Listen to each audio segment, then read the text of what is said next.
ordinaire qui s'en vient le 1er novembre prochain du côté de la Charpente des Fauves. Pour en parler, on a en studio d'abord Ariane Sousa-Caron. Salut Ariane, comment ça va? Ça va super bien, toi? Je vais très bien en compagnie de Léa Desmarty. Salut Léa! Allô! Très heureux de vous avoir toutes deux en studio ce matin pour parler de ce... Appelons ça un spectacle là, qui s'en vient, fait par le collectif Méchant ou Bad, là, tout dépendant. Sur Facebook, c'est Bad. Oui, c'est ça. OK, exactement. Avant de parler de ce collectif-là, avant de parler de la soirée en tant que telle, partons un peu de la genèse. Ariane, c'est pas la première fois que tu viens ici dans le Québec Réveil. Tu avais parlé donc de cette étude que tu as faite à l'université. Rappelle-nous un petit peu le sujet de ce que tu étais venu présenter.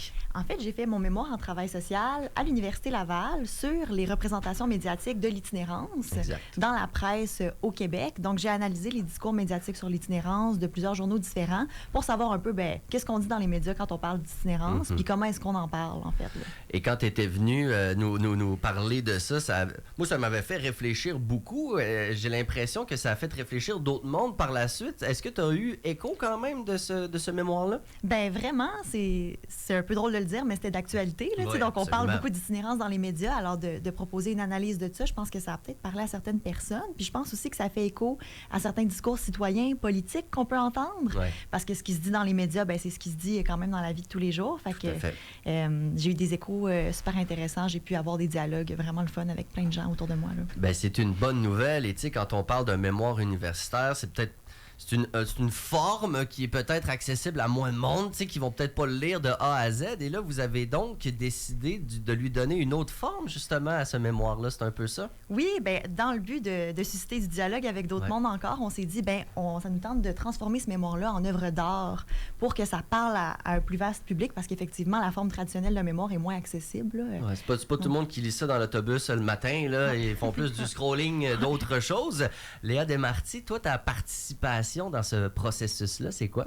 Oui, on a créé tout le projet ensemble. On est vraiment un duo de création ensemble. Donc, on a écrit le texte, on travaille le visuel, puis la forme finale, c'est un peu un théâtre sonore qu'on appelle. Donc, une œuvre qui reprend les codes du théâtre, mais qui est uniquement sonore, donc comme un balado, un podcast, par exemple, mais qui serait vraiment plus comme une pièce de théâtre. Fait qu'il y a de la fiction, mais... En tout cas, c'est ça. Fait qu'on a fait tout le processus ensemble du bout de tout. J'essaie de m'imaginer, OK? Parce que moi, je suis un peu simplet des fois. Là. Donc là, du théâtre sonore, il y a personne sur la scène? Ou il y a du monde sur la scène? Ou comment ça fonctionne? Non, dans le fond, les gens vont rentrer, vont s'asseoir comme une représentation de théâtre dans une pièce, mais il n'y aura pas de comédien sur la scène. Okay. La pièce est déjà pré-enregistrée et retravaillée au niveau de l'audio par nous. Et ensuite, les gens vont écouter la pièce de manière sonore dans la salle, mais il va y avoir des projections sonores qui vont accompagner la pièce en tant que telle. Donc, des projections visuelles, en fait. Visuelles, OK. Donc, c'est un mélange quand même assez incroyable.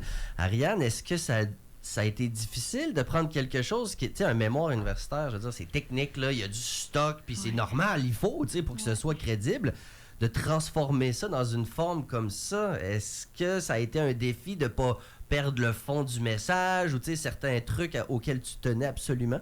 Oui, il y a une part de difficulté.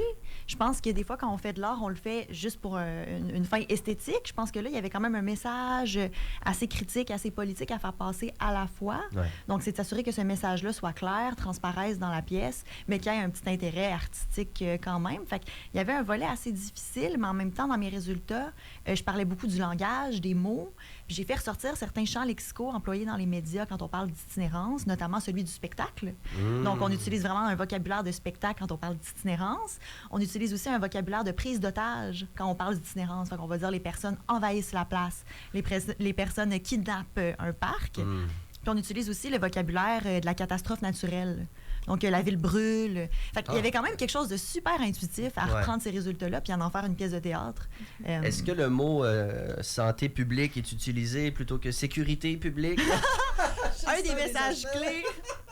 Dans la pièce, étant donné qu'on parodie certains discours citoyens, on va beaucoup plus parler de sécurité publique, comme pour mettre tout ça en relief puis se dire, wow, OK, fait quand on parle d'itinérance, voici le langage qu'on utilise.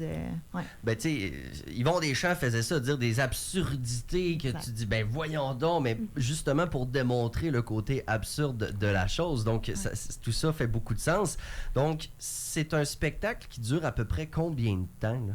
On peut s'attendre à un 45 minutes à peu près. OK. C'est pas un 45 minutes statique, fait qu'on on agence du sonore puis du visuel, donc on vise un 45 minutes dynamique. OK. Mais c'est à peu près ça, je dirais. À peu près ça. Et là, je pense qu'un des aspects qui est important aussi, c'est qu'il y a une partie des sous qui sont remis à un organisme qui est tout près d'ici, là. Oui, ça c'est fondamental, étant donné que c'est une pièce sur l'itinérance. Tous les profits du bar vont être versés au Répit Basseville à partir de 8 heures. Donc ça, on remercie vraiment la Charpente des Fauves de donner cette opportunité-là, qu'on puisse faire une petite collecte de fonds lors de cette pièce-là. Le Répit Basseville, c'est un organisme super important à Québec en itinérance, qui a une mission incontournable. Donc on trouvait ça vraiment important de collaborer. On peut pas donner le titre, s'il vous plaît? Allons-y. Alors, veux-tu te lancer? C'est un long titre. Oui, j'y vais. Okay. Méfaits au véhicule, vol de poubelles, excréments sur les trottoirs et j'en passe. C'est un titre que j'ai trouvé absolument fantastique. D'où il est venu, ce titre-là? Pourquoi avoir opté pour ce type de titre-là également? C'est une citation des médias. Fait que toute la pièce de théâtre reprend des discours médiatiques. Gêné. Non. Sûrement pas Séquoia, là, mais non, je veux non, dire... pas Séquoia, d'un journal qu'on ne nommera pas. Puis c'est comme un extrait d'une immense énumération des incidents que l'itinérance peut produire dans l'espace public. Donc, on trouvait ça comique, absurde, mais en même temps un peu... ça nous fait faire un petit rire jaune là, par rapport à ce qui se dit dans les médias. Donc, voilà. C'est-tu correct de pouvoir en rire? T'sais, est-ce que c'est important? Moi, je fais partie de ceux qui pensent qu'on peut rire de bien des affaires puis qu'à un moment donné, c'est important de le faire. J'ai l'impression que quand on parle d'itinérance, ça devient émotif. Les gens sont à cran tout le temps. C'est-tu important pour vous autres de dire on peut rire en coin un petit peu quand même aussi, là? Oui, tout à fait. Notre pièce elle est super humoristique, en fait. Là. C'est une parodie, c'est un peu burlesque. Les personnages sont grossiers, exagérés. Fait que pour nous, c'est full important de pouvoir en rire puis de se rassembler collectivement autour de ce thème-là à travers l'art, mais à travers le plaisir, mais aussi en réfléchissant à ces enjeux-là. Ça pousse la réflexion, effectivement. Je pense que c'est la moindre des choses. Ça invite au dialogue aussi, parce que j'ai l'impression qu'après avoir vu cette pièce-là, ça va jaser dans les corridors. Là. C'est un peu ça un début aussi, j'imagine, Ariane. Oui, c'est ça un début.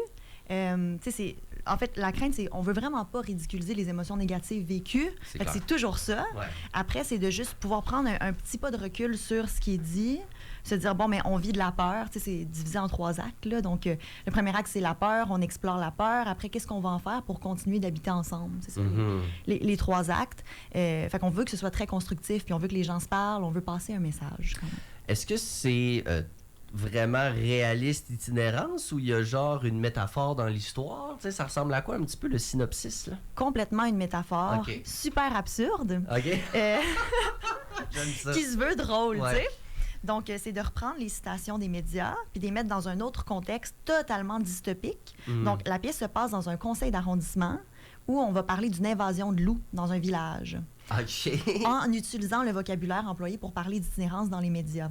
Donc, on reprend ces mots-là, puis on les met dans un contexte où on parle de bêtes, en fait, qui viennent envahir une ville, qui viennent prendre en otage une ville. Donc, il y a quelque chose de très grave, mais d'un peu comique à la fois.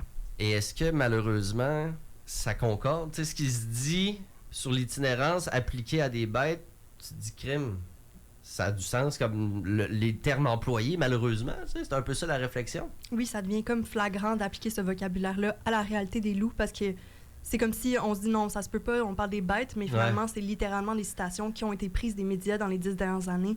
Donc, la métaphore est vraiment saillante. Ah, mon Dieu, ça doit être dérangeant, mais c'est un peu ça le but, tu sais, justement, c'est de pousser à la réflexion puis de dire, je peux pas croire que ce soit le genre de vocabulaire qu'on emploie. C'est une prise de conscience collective, j'imagine, le but de tout ça. Puis ce que j'aime aussi, c'est la tarification flexible. C'est pas tout le monde ne payera pas le même prix nécessairement. Comment ça fonctionne pour les billets? Nous, dans le fond, vu qu'on est diffusé à la Charpente des Fauves, on s'accorde à leur tarification. Donc, c'est une sorte de tarification inclusive où on peut payer un plus petit prix ou un plus grand prix selon nos moyens. OK. Mais les détails vont être plus sur le site de la Charpente. Je pense qu'ils sortent leur tarification inclusive très bientôt, les détails sur ça. Donc, les billets vont être... donc, ça va prendre des billets. On ne pourra pas se présenter à la porte. Oui, on peut aussi se présenter. OK, Oui, parfait. vraiment. Donc, rappelons peut-être juste les détails. La date, l'heure, l'endroit, les grandes informations. C'est le 1er novembre, samedi, à la Charpente des Fauves.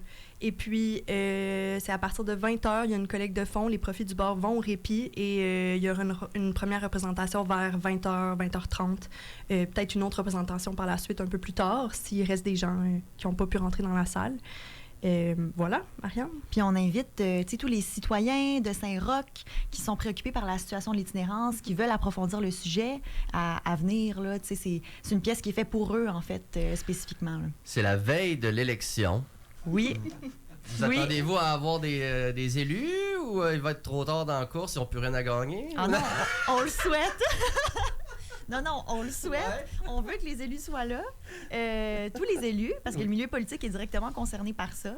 Pas de Donc, près. il n'est pas trop tard. Venez. Non, effectivement, il y a énormément de gens qui sont en course présentement et puis ça peut absolument aider à la réflexion collective. On va espérer qu'il y ait le plus de gens possible. Donc, le 1er novembre, à la Charpente des Fauves, Léa Desmarty et Ariane Sousa-Caron, bravo pour ce que vous avez fait. Je veux saluer également les comédiennes et comédiens qui sont là. Ils sont quoi, 5-6, quelque chose comme ça? Ou, Il y a 8 comédiens. oui, wow! Ouais. C'est Ouais, c'est incroyable. Donc ça, c'est de l'enregistrement. Après ça, c'est du montage. Donc, tu sais, c'est pas juste vous deux là, qui êtes derrière ça. Donc, gros travail d'équipe qui sera mis donc en lumière le 1er novembre.